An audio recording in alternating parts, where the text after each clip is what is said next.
Okay. All right, all right, all right, all right. I'm here. Wrong button. I'm trying to get this all situated. Uh, I don't even want to be in here. I want to be outside. I was sitting outside with my dogs, and it was such a nice day. And man, I was like, why would I even go inside right now? I don't want to go inside. It's a beautiful day. So that's kind of where my mind's at the moment. But, you know, it is what it is. I'm going to get y'all through this because eh, it's going to be I think it's going to be a good episode. I'm going to be happy with it. I think we'll all enjoy this a little bit. After last episode, I felt like I had to touch a little more on some things, and I've been playing around uh, last couple of days on my days off. I've been playing around with DuckDuckGo AI and all that. And so I kind of was like, well, let's just experiment. Let's put together an entire, well, not an entire episode based on DuckDuckGo information, AI information, but a lot of the information, most of the information that I'm going to be reading today from my notes are coming directly from DuckDuckGo, but I do have a couple of videos to share with you and some different stuff going on, and want to make some counterpoints uh, based on some of the information I found out, and just kind of go through this stuff with y'all. But the first thing I wanted to start with was one of the things we were talking about last week was liberty is for a virtuous people. And so again, a lot of the stuff is from DuckDuckGo AI. I wanted to just kind of read it verbatim as it's coming out of there because I kind of want an idea of how y'all respond to the information that these AIs are giving us as well. So I'm just going to kind of like run through what they say. If I have anything to add to it, I'll add to it what I want to add to it. But for the most part, I'm going to be running through this AI information, the way the AI interprets these quotes and these ideas. So that's what we're going to be doing.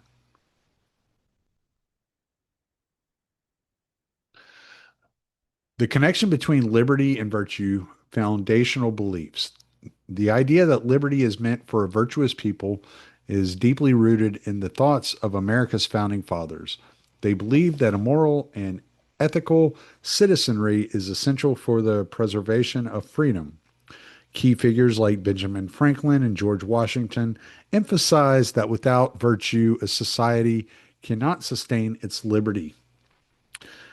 Key quotes: Benjamin Franklin, only a virtuous people are capable of freedom. George Washington, of all the dispositions and habits which led to political prosperity, religion and morality are indispensable supports. Implications for society. Let me see if I can find my damn cursor. There it is. Implications for society. The founders argued, well, shit's not working. There we go. The founders argued that as nations became more corrupt, they required more control and governance, leading to a loss of freedom. They believed that a virtuous populace would actively defend their rights and liberties, while a lack of virtue could lead to tyranny and oppression. Cultivating virtue. To maintain liberty, it is crucial to cultivate virtues such as honesty, integrity, and civic mindedness. This responsibility falls on families, educational institutions, and religious organizations, which play a vital role in instilling these values in future generations. Too bad that too many today believe that our morals and values come from government, because that was never the case. That was never intended to be the case. And as you see here, educational institutions and religious organizations and families are all put on up as the pinnacle of where you learn morals and values. If the educational institutions and the families are at odds, then you're going to have conflict. You can't have both. The families have an instrumental role in shaping the educational institutions. This is why the federal takeover of the education system was a big mistake. The, the, the educational system, the educational institutions, they belong locally to the families and to the religious institutions there locally. They do not belong to the federal government. Your children do not belong to the federal government. That is not how this was supposed to work. In summary, the preservation of liberty is inherently linked to the moral character of the people. A society that prioritizes virtue is better equipped to sustain its freedoms. But what do we have today? As I said in the last episode, is anarcho tyranny. Now, I'm afraid a lot of people are not familiar with the term anarcho tyranny. So I decided, well, what we're going to do in this episode is we are going to define anarcho tyranny for those people that are not familiar with the term anarcho tyranny. If it would quit scrolling so goddamn far every time I move my damn cursor. Okay. Anarcho tyranny is a term coined by Samuel T. Francis in 1992. It describes a governmental condition where the state exerts oppressive power over law abiding citizens while simultaneously failing to enforce laws against criminals. This results in a paradoxical situation where the government is strong in its repression of the innocent but weak in maintaining public safety and order. Key characteristics: oppressive government power. The state actively targets and punishes innocent individuals, often through excessive regulations and legal actions.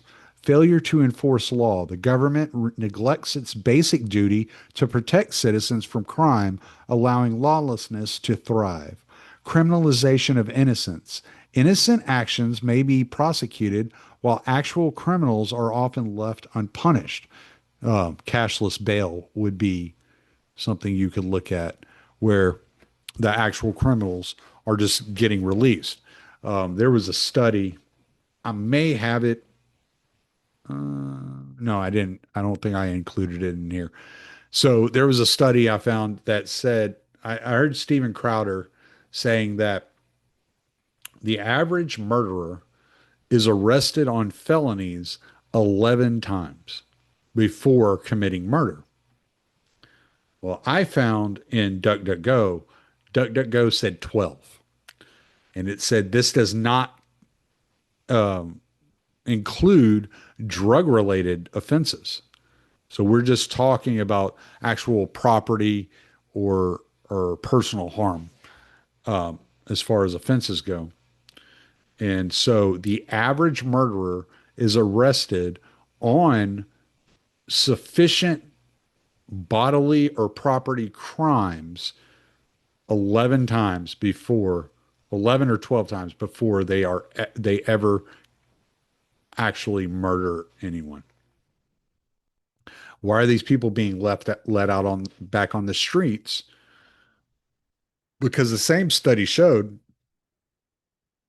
that if a violent offender spends a significant amount of time in prison, the recidivism rate drops drastically. So if a 20-year-old is out there assaulting people, committing burglary, stealing cars, robbing people at gunpoint, et cetera, et cetera, et cetera, the studies show that if you put him in prison for 15, 20 years, when he gets out, his recidivism rate drastically drops.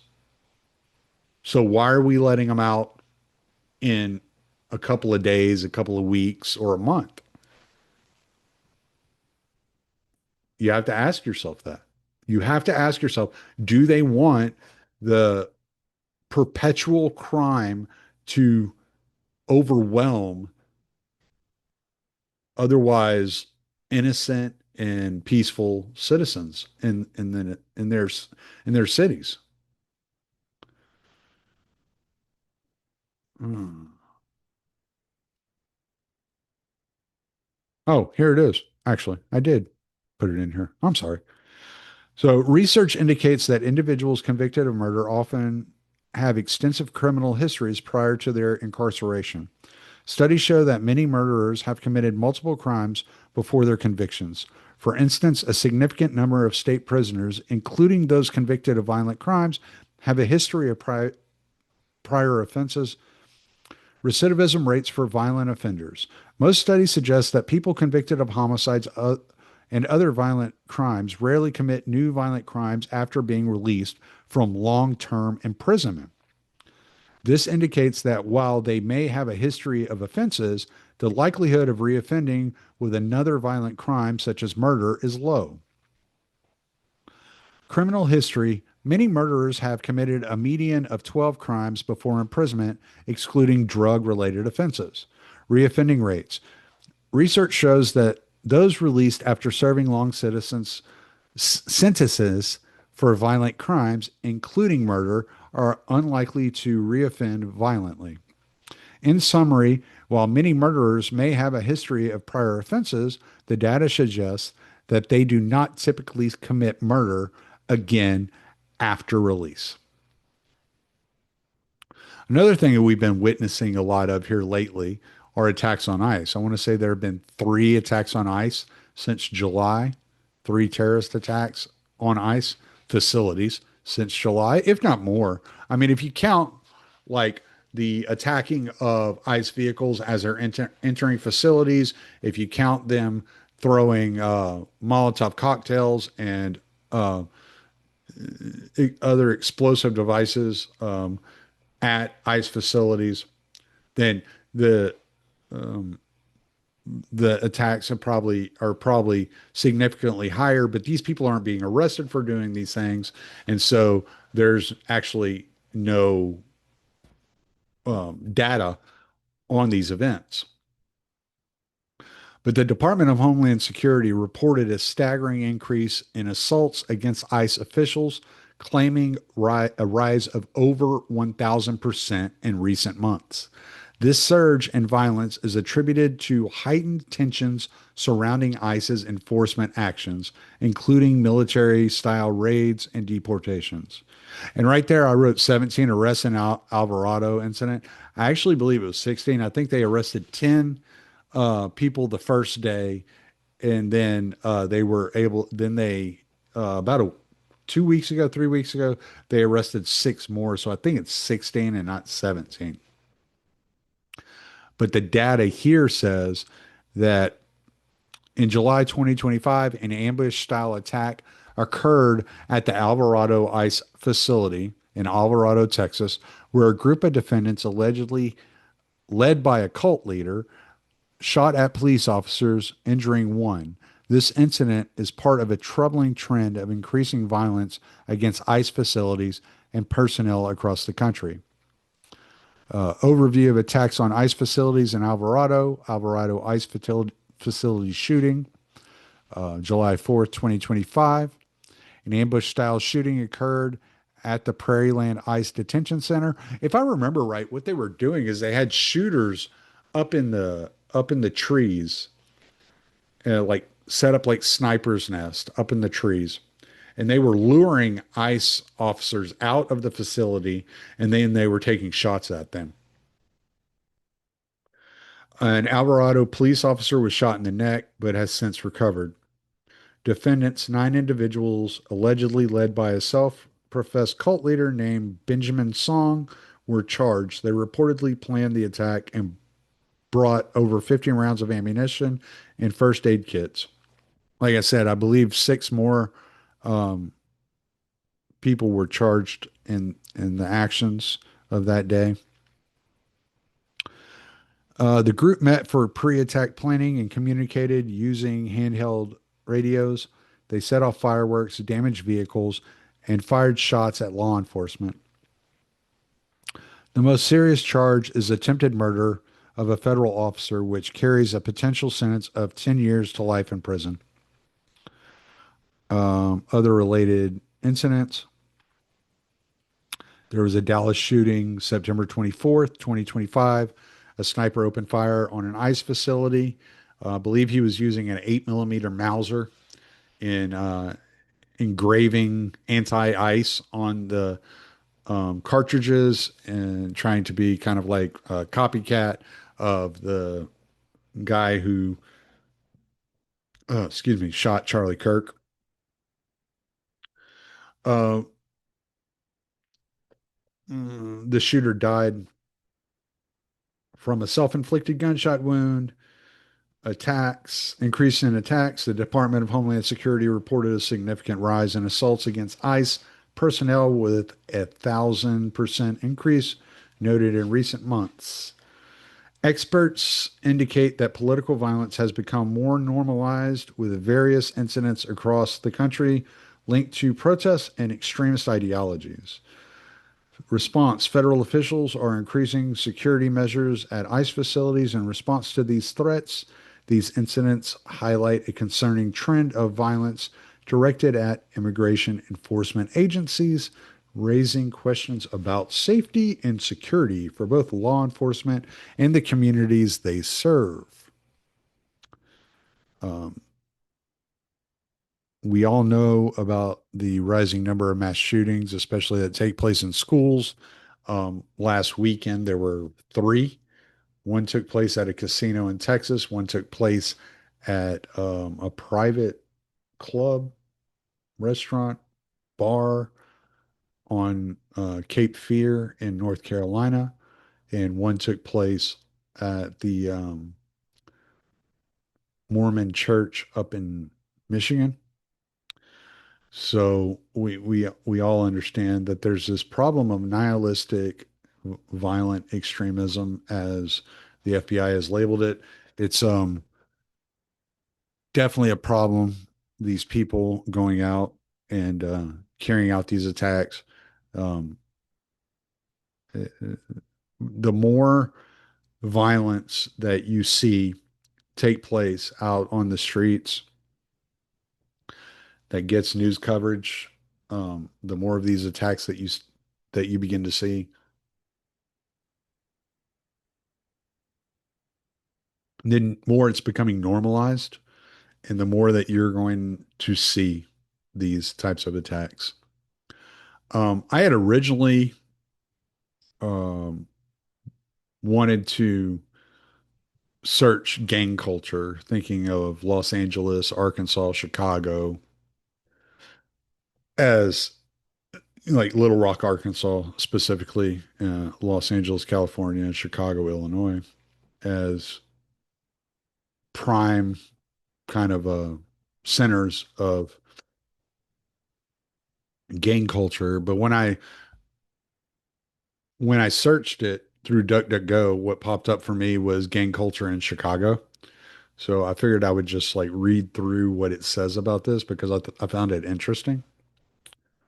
It says Chicago has a long and complex history of gang culture with over 100 gangs and approximately 150,000 gang affiliated residents. This city is often regarded as the most gang occupied in the United States. Gang activities have been linked to significant violence, with gangs responsible for a large percentage of homicides. Early development. Gangs in Chicago began forming in the late 1800s, primarily among European immigrant communities. By the early 20th century, gangs were organized along ethnic lines, with Irish, Polish, and Italian groups dominating. The 1950s saw an influx of Puerto Rican immigrants, leading to the rise of new gangs such as the Latin Kings. The 1970s experienced a spike in gang related violence, particularly among Hispanic gangs. Gangs in Chicago are often categorized in two main factions: the People Nation and the Folk Nation. I'd never heard this, so I just searched for it. So, Chicago's gang landscape is primarily divided into two major factions: the People Nation and the Folk Nation. Each faction consists of various gangs that share common goals, symbols, and rivalries.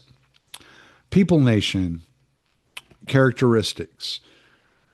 Established in response to the Folk Nation in the late 70s, gangs in this faction often use the Almighty moniker, primarily opposes the Folk Nation. Notable gangs: Latin Kings, Black Peace Stones, and Vice Lords. Folk Nation, founded in 1978 by Larry Hoover, leader of the Gangster Disciples. Members often use symbols like the Star of David and the number six, engages in conflict with the People Nation.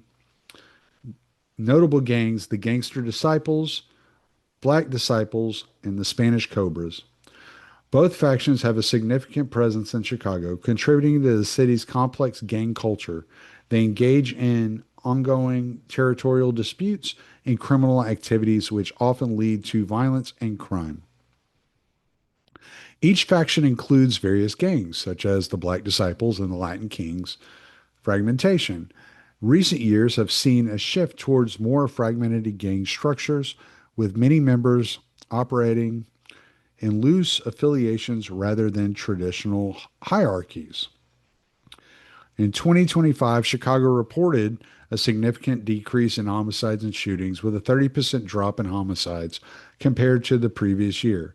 Despite this decline, gang related violence remains a critical issue, often exacerbated by economic challenges and lack of opportunities in affected communities.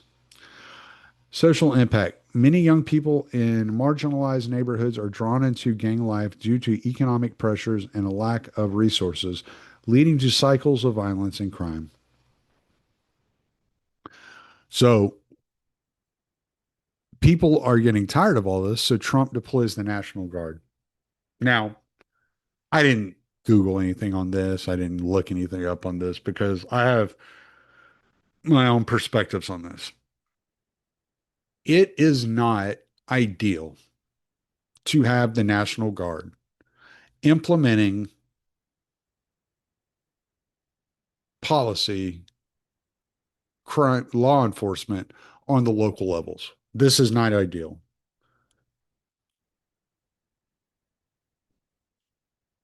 But people feel that things are so out of hand that their communities are so violent and things are so chaotic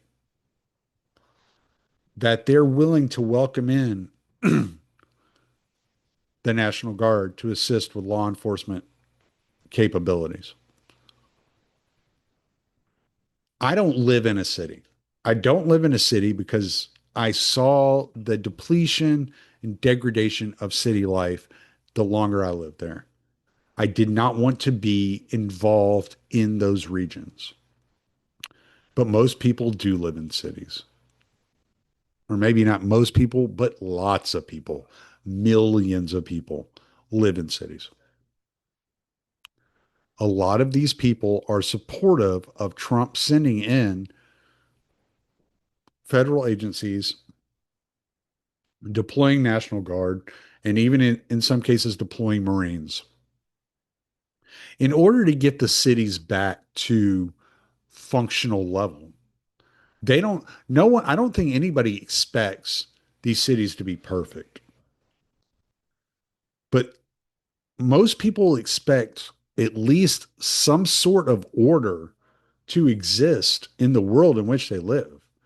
And they don't want to live in a city that is overridden by crime and gangs and any more than they want to live in a city that's overridden by National Guard. And so a lot of people are looking at what's the least evil. Well, eventually the National Guard's going to leave if they take control. If the National Guard gets control of a city, eventually they will leave. They're not going to be there forever. But the gangs have persisted and they don't leave. They claim territory. The violence increases. People's kids, people's family members are being murdered, being killed, and ODing on drugs every day. And people are tired of it. So, do I want Trump to send in the National Guard? No. But would I prefer the National Guard over the Latin Kings? Yes. And that's what it boils down to. It's not a perfect scenario. Nothing in the world is perfect. There are no perfect instruments of passing along a message. That's just not the way the world works. Anybody looking for the perfect scenario and waiting on things to calm themselves down are delusional. That's not the way the world works. There is going to be force put on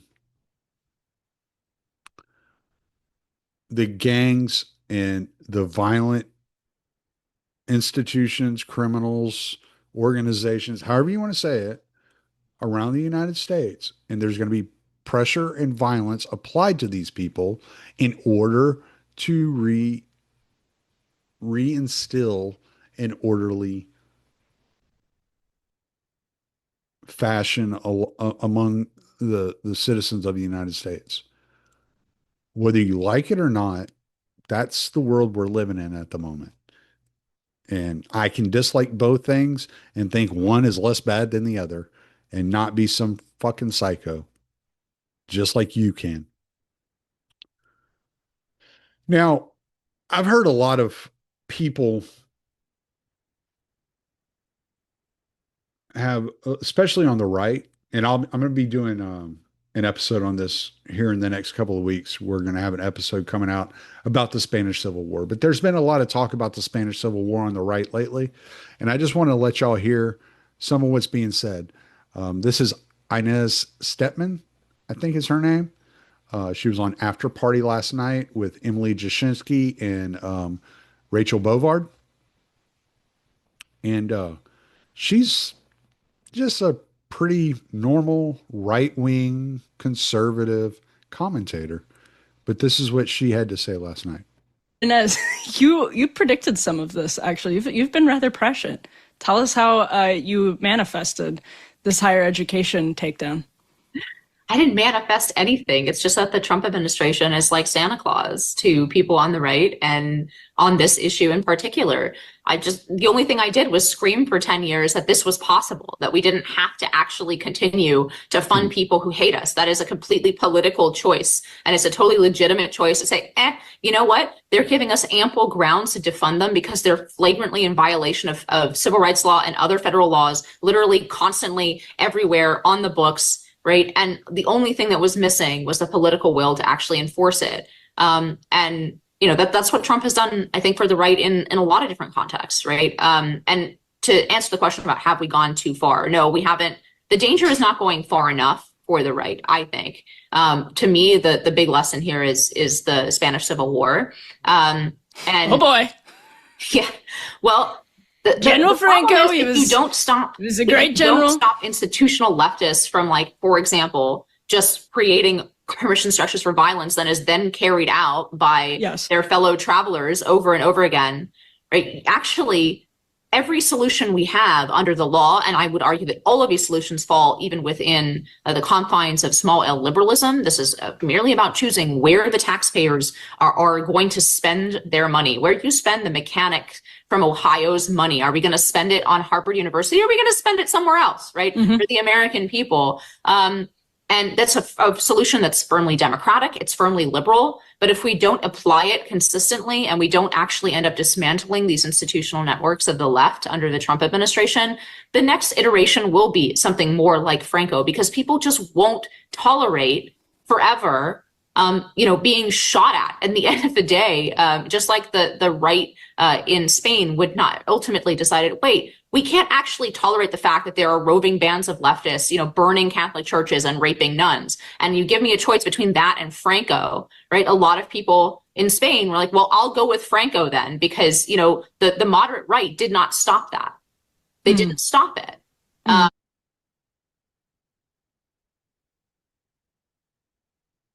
Okay. So the point of that being that you may not like the National Guard out on the streets. And I can agree with you to an extent. But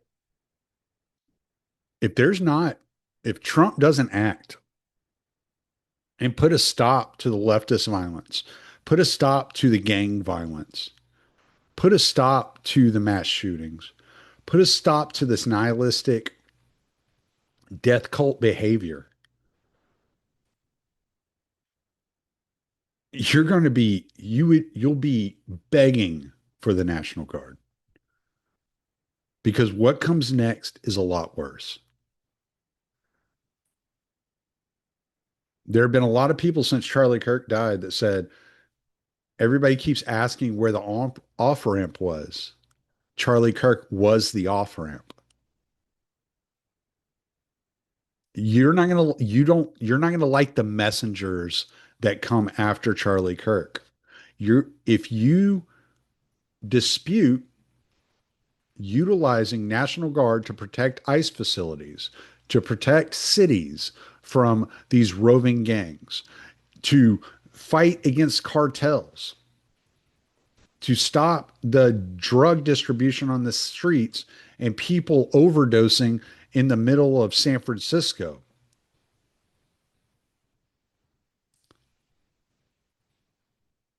You're gonna dislike the people that show up to restore order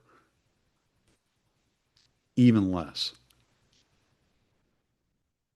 So where yeah, the National Guard, it's not ideal. It's not perfect. I'm sure there are going to be mistakes being made, but I imagine that the National Guard is going to conduct itself in a much more buttoned up way than former Iraq veterans, former Afghanistan veterans, and right wingers that grew up hunting that are just pissed off and tired of the bullshit.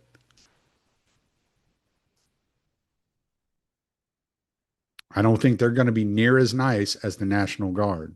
So we have to pick our poison here because we're at a watershed moment. We're facing a dilemma here. The left is not going to continue to get away with this violence. Gangs are not going to continue to get away with this violence. Fentanyl is not going to continue to flow through the streets, not without some resistance. So the resistance can be orderly in the utilization of federal troops and National Guard to operate under the federal banner, under the federal law, and be accountable to federal law, federal legislation, or it can be anarchic. And I don't think you want the latter. I think the latter is going to be so much worse if it ever comes to that point. So as much as I don't want National Guard in the streets, I want National Guard in the streets much more than I want a militia of 100 rednecks cruising up into Seattle and opening fire on black bloc Antifa members outside of an ICE facility. And just because you haven't seen it doesn't mean that there aren't people plotting it or planning it or thinking about it or wanting to do it. People want order in the streets. They want this nonsense to stop. They're legitimately angry. It's why they continue to vote for Trump. And they're legitimately determined that this is going to stop one way or another. Trump was the last straw. They elected Trump saying, this is it. If this doesn't work, there are other means. The founding fathers gave us the Second Amendment to conduct those other means. And they mean it. They're not playing around. And you don't want those guys rolling up on a bunch of 20-year-olds LARPing outside of an ice facility.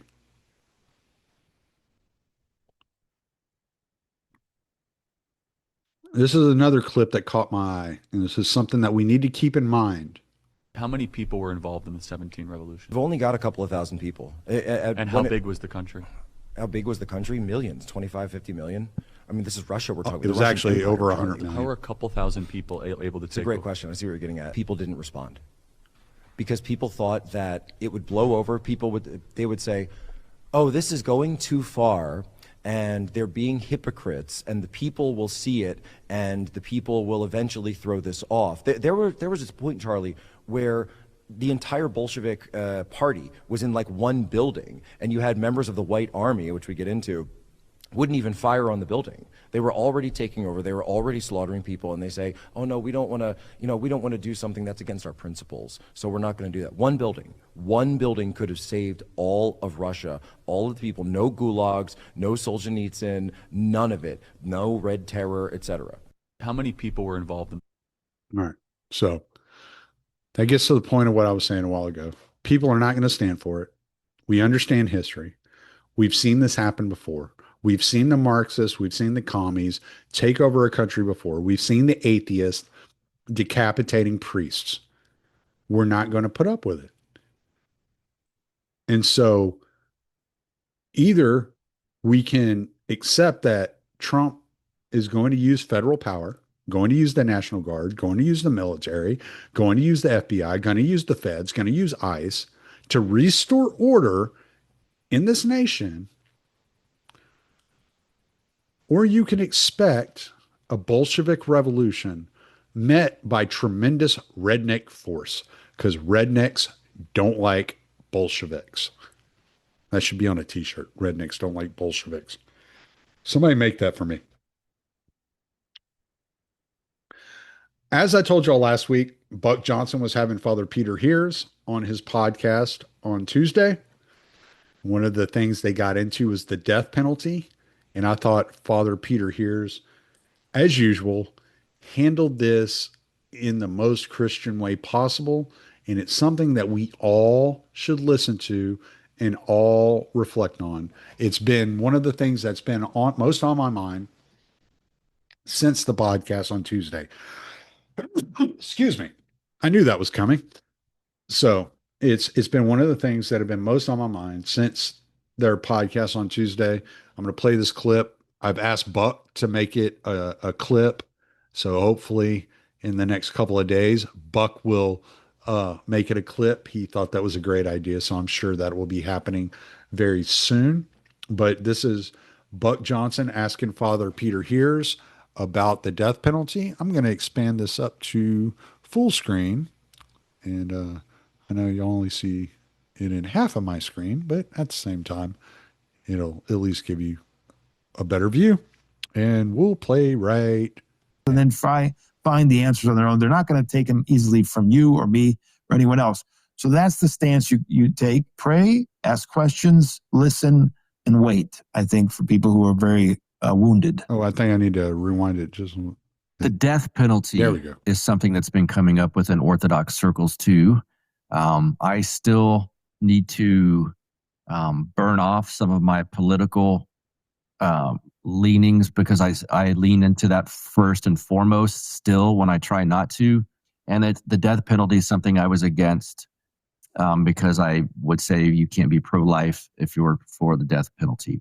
I'm learning the Orthodox view on some of this, and I'd like to hear you speak on that. Yeah, so, the royal path for me on this issue is that everything like this is ultimately, from the Orthodox perspective, has to be about salvation. It's not about justice. Certainly there's justice in the world, and God has arranged for that with the governments to bring about justice, and we're not against human justice, but we certainly don't look to human justice above and before divine justice.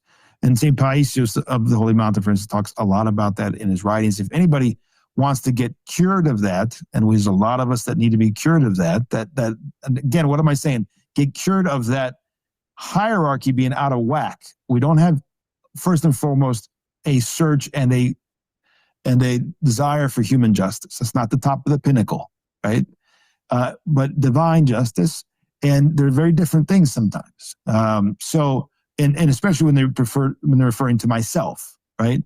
On a very basic level, on a day-to-day level, the people who are looking for human justice are easily offended.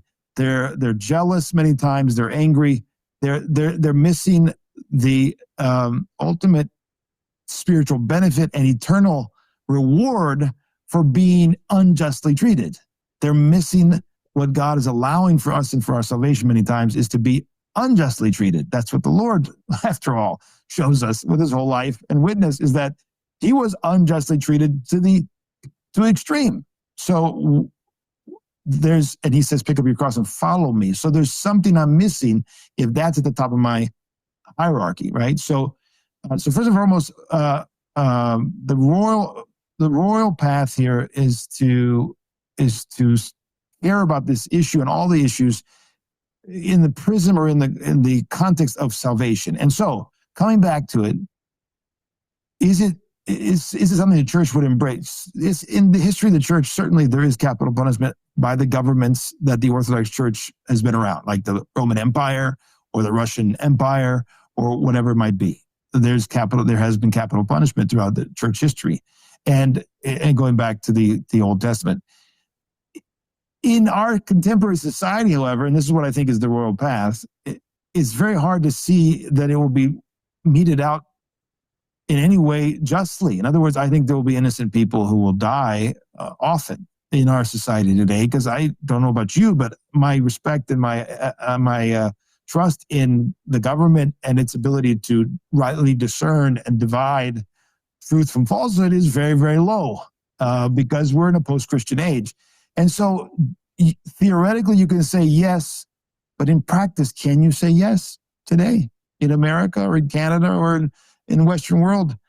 I think a lot of innocent people will die if we push hard for the death penalty. So is that really beneficial for the salvation of those? And can we have other punishments which are more salvific? I mean, if you go to the older ancient world, quote unquote, ancient world 1,000 years ago, there were all kinds of punishments which were not death. They were gruesome. They were brutal, poking out of eyes or any kind of other things. But they weren't. They had a different perception, and they believed in eternal life, and they believed in the need for repentance. And a lot of the things they did were to bring about repentance. Now, that's not the paradigm today at all.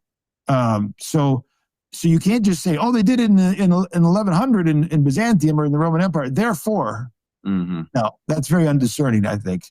So that's what I think the royal path is today, is to not really support it, and I'm not really for it today. I was witness to here in Arizona, the famous case of the Father Anthony. Became Anthony, a monk, and he was executed.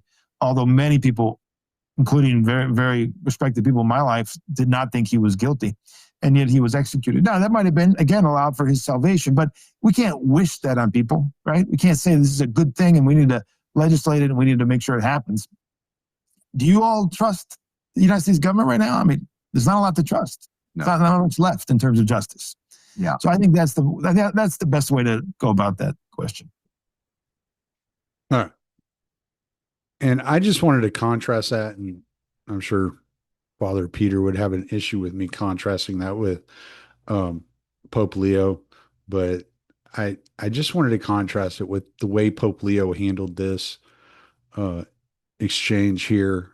He didn't get deep on his beliefs of the death penalty, but I thought it's a significant contrast. It's a significant difference between the Orthodox priest and how thoughtful Father Peter was in walking through that, and how Pope Leo answers this question when he's being asked about a Democrat senator getting an award from a cardinal in Chicago, even though this Democrat senator is proactively promoting abortions. someone who says I'm against abortion but says I'm in favor of the death penalty is not really pro-life. So someone who says that I'm against abortion but I'm in agreement with the inhuman treatment of immigrants who are in the United States, I don't know if that's pro-life. So they're very complex issues. I don't know if anyone has all the truth on them, but I would ask first and foremost that there be greater respect for one another and that we search together both as human beings, in that case as American citizens or citizens of the state of Illinois, as well as Catholics, to say we need to really look closely at all of these ethical issues and to find the way forward as church. The church teaching on each one of those issues is very clear. And like I said, I just thought that contrast was extremely telling, and I have a little bit here that I wrote about what Father Peter said, and I think we're going to leave it.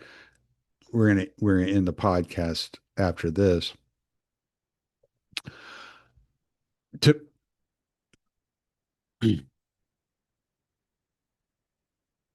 Father Peter had the most introspective, complicated answer I've ever heard. To paraphrase, he said, everything we say and do in this world should be in accordance with repentance and salvation.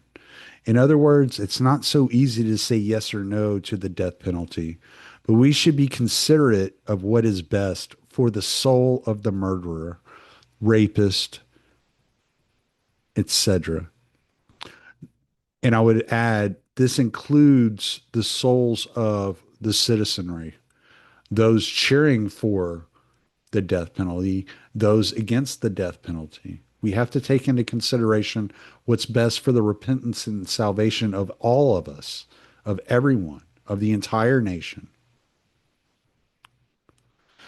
We are not here to offer the forgiveness or rebuke of mankind, but the forgiveness of perfect love and compassion. The fact that a priest, pastor, or believer feels justified in condemning unbelievers is not what we are called to do. And sometimes it feels really good to condemn those that we disagree with. And sometimes it feels really bad to be condemned by those who we disagree with. But it's not the judgment of man that we should be concerned with. As I said last week, I'll say it again here. Year Zero was taken from a CIA project and it was stolen from revolutionary movement of Cambodia. The revolution is within you. The revolution is in your heart, in your mind, in your relationship with Christ. That's where the revolution takes place. And I think it would do us all some good to remember that's the only revolution that we should be concerned with. Anyway, I enjoyed putting this show together. I did not want to come inside. I'm not going to lie. I wanted to stay outside with my puppies and continue to just chill out in the beautiful weather. It did get cloudy and dark as if it was going to rain. So it pushed me inside to record this episode, and it's still beautiful. And then it all cleared up and it's beautiful outside once again. So guess where I'm going? Cheers, guys. Talk to you later.